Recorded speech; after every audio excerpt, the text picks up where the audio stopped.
In this tutorial, let's learn how to create new variables based on the old ones. Well, see here chairs, and this is the sales. Almost the 330k sales chairs, but the profit is just the almost 10% profit.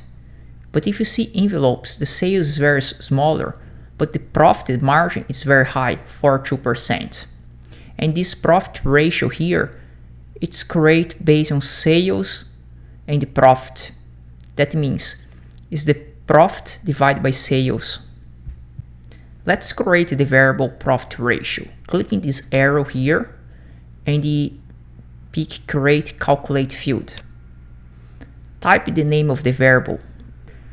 Then here type the formula. The formula here sum the profit and divide by the sum of the sales. This is the profit ratio and the OK.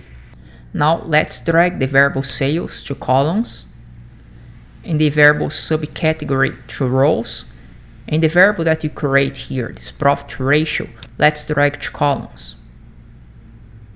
And this is the graphic.